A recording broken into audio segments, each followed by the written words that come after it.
माझ्यापेक्षा कोणी लहान नाही, शिवभक्तापेक्षा कोणी मोठा नाही. मोठं होणं सोपी गोष्ट नाही हो. तुम्हाला वाटतंय महाराज 3-3 महाराज 4-4 फेटे बांधाले तर 2-2 तास घालवाले तर हरच घालाय. आता तुमच्यापेक्षा आम्हाला बी वाटायले, पण लई अवघड आहे. नाही करावं तर त्या गावच्या लोकांना राग येतोय, आणि घ्यावं तर तुम्हाला राग यायला आहे नाही.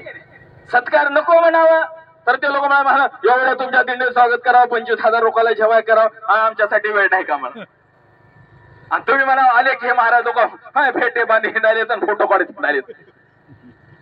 हे फेटे फोटो मोठं होणं सोपी गोष्ट नाही. इथं आता आम्ही थोडं पुढे आहोत, पण इथं लई अवघड आहे बरं का. साधू कहावत इतना सरल नहीं, साधू कहावत इतना सरल नहीं, जैसा लंबा खजूर का पेड़, चढ़ जाए तो ब्रह्मरस चाके, गिर जाए तो चकनाचूर.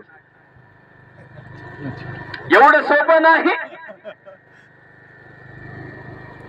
महाराज होणं एवढं सोपं नाही.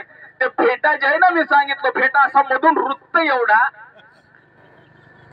सांगता येत नाही, दाखवता येत नाही. लोकांचा हार तुमच्याकडे बघितलं का नाही, असं टोचते, पण काय करावं, ते हार गळ्यात घातलाच. हा सन्मान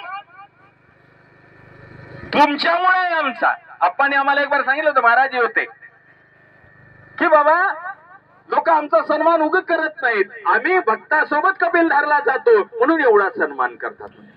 तो तुमचा सन्मान आहे, आणि म्हणून त्याच्या अजिबात आपण माऊलीच्या पदयात्रेमध्ये आलेले आहोत. आणि त्याच्यामुळं हा विचार सोडून द्या. दुसऱ्याला सांगण्यापेक्षा स्वतः अनुकरण करायचंय, स्वतः आचरण करायचंय. आणि जेवढं आपणाला, मी पुन्हा पुन्हा सांगतोय, 13च लोक तुमच्या दिंडीत घ्या. अजून बी किती? 13च. बघा अजून बी तुमच्या दिंडीत 13 लोक आहेत का? दिंडीत घ्या, पुढे चालायचंय. आणि दिंडी शिस्तीत छान चालवा. मी तुम्हाला एक चांगली खुशखबर उद्या देणार आहे. उद्या संध्याकाळच्या सभेत बरं का, उद्या संध्याकाळच्या सभेत अशी एक आनंदाची बातमी आपल्या सगळ्यांना येणार आहे. आनंदाची,